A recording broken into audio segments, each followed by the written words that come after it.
बनाया है आपने, नए नए आप इनोवेशन करते रहते हैं, स्वच्छता को लेकर कई अवार्ड्स आपने जीते हैं, किस तरह से सर ये ख्याल है?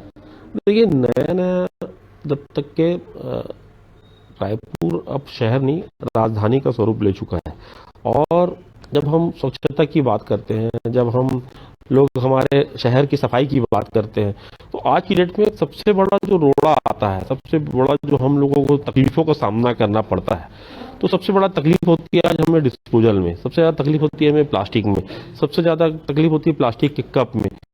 ये सब चीजों को दूर करने के लिए हमने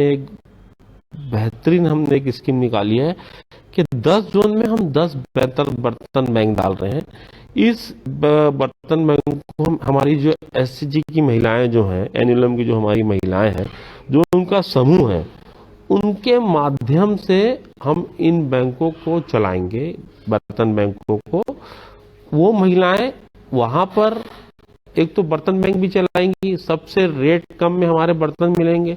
दूसरा, यदि वो महिलाएं वहां पर चाहें तो जो उनका सामान होता है, जिस तरीके से वो साबुन बनाती है, जिस तरीके से वो फिनाइल बनाती है, जिस तरीके से वो हैंड वॉश बनाती है, जिस तरीके से वो अगरबत्ती बनाती है, जिस तरीके से वो चाहे तो वहाँ छोटा मोटा फास्ट फूड ठेला भी खोल सकता है।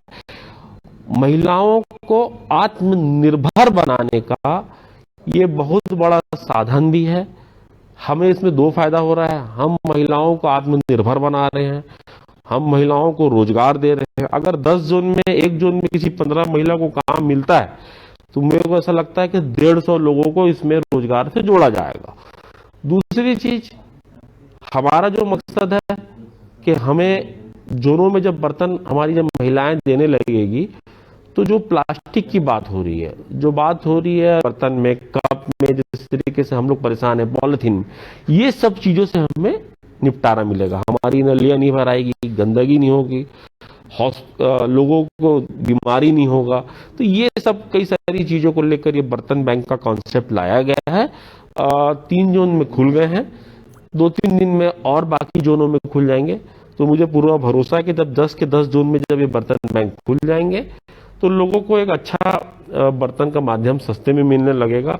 उसमें भी हमने क्राइटेरिया रखा है, एक तो शहर में सबसे कम कम किराए पे बर्तन मिलेगा।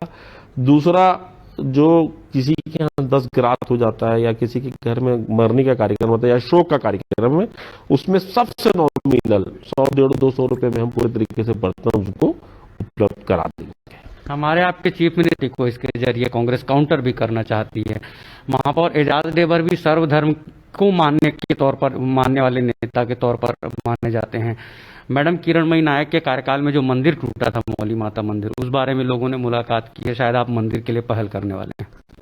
देखिए, किरणमयी नायक के समय आप जो बोल रहे हैं, ये पहली बात गलत है। इसको तोड़ा गया था भारतीय जनता पार्टी के राज में, जिसमें मुख्यमंत्री रमन सिंह जी थे, और तत्कालिक जो कमिश्नर थे वो ओपीआर किरण दीदी की बात करें, या उस समय की जो एमआईसी थी उसकी बात करें, या रायपुर का ऐसा कौन सा संगठन है जिसने मौली माता मंदिर के लिए प्रदर्शन नहीं किया।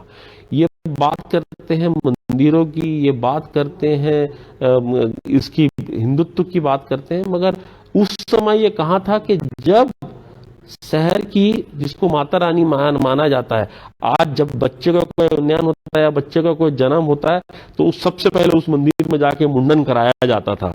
आज भी उस लोगों के वो बहुत बड़ा आस्था का केंद्र है।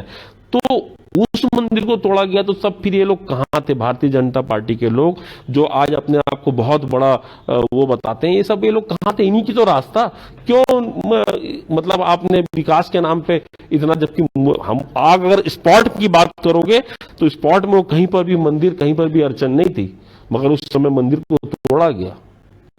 तो उसी मंदिर को वापस, जिन लोगों ने उस समय विरोध किया था वो वापस आए थे, उसी मंदिर को वापस स्थापित किया जा रहा है। उसके लिए पूरी प्लानिंग चालू है हमारी, उसमें वो भी चल रहा है। बहुत जल्दी वो मंदिर वापस उसी स्थान में लोगों को देखने को मिलेगा। स्थान थोड़ा सा चेंज हुआ है, मगर वैसे ही मंदिर जैसे पहले लोगों का आस्था का केंद्र था, लोग वहां पर आते थे, कई लोगों की वहाँ इच्छाएं पूरी होती थी, कई लोगों की बच्चे की इच्छा जो होती थी वो पूरी होती थी। ऐसी कई सारी है, बहुत बड़ा आस्था का केंद्र था।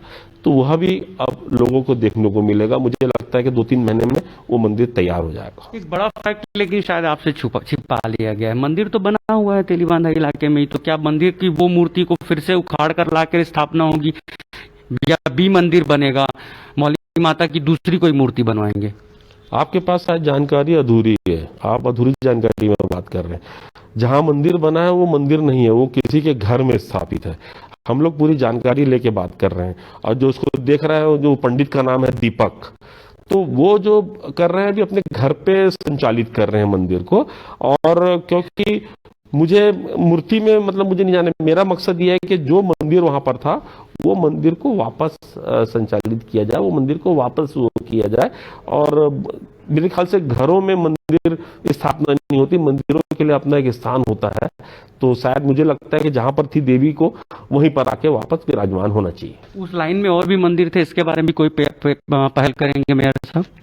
अगर कोई सामने में आएगा तो क्यों पहल नहीं करेंगे। देखिए, हमारे राज्य में चाहे मंदिर हो, चाहे मस्जिद हो, चाहे गुरुद्वारा हो, चाहे चर्च हो, इसमें अगर कहीं पर भी कोई तोड़ फोड़ या कहीं पर भी अगर वो आएगी तो स्वाभाविक तौर पे हम सामने में आके उसको वोकर विरोध करेंगे। और यदि किसी का कोई टूटा है या कुछ भी अगर उस समय परेशानी हुई है तो हम विश्वास दिलाते हैं कि मंदिर की बात नहीं हुआ, हमारे सीबीआई में जब जज रहे प्रभाकर गवाल कामिनी मित्तल के मामले को देख रहे हैं। प्रेस क्लब की जमीन भी शायद उसी पर बनी हुई है, इस बारे में कोई खबर है? बाकायदा आपके नाम के साथ उल्लेख है, भूमाफिया जैसे शब्दों को प्योरली मैं नहीं कह सकता कि आपका नाम है, लेकिन मोटे तौर पर हेडिंग्स मैंने पढ़ी तो मोटे तौर पर यही नजर आ रहा है कि आपका कोई पर्सनल इंटरेस्ट है, क्योंकि 200-300 करोड़ का मामला है।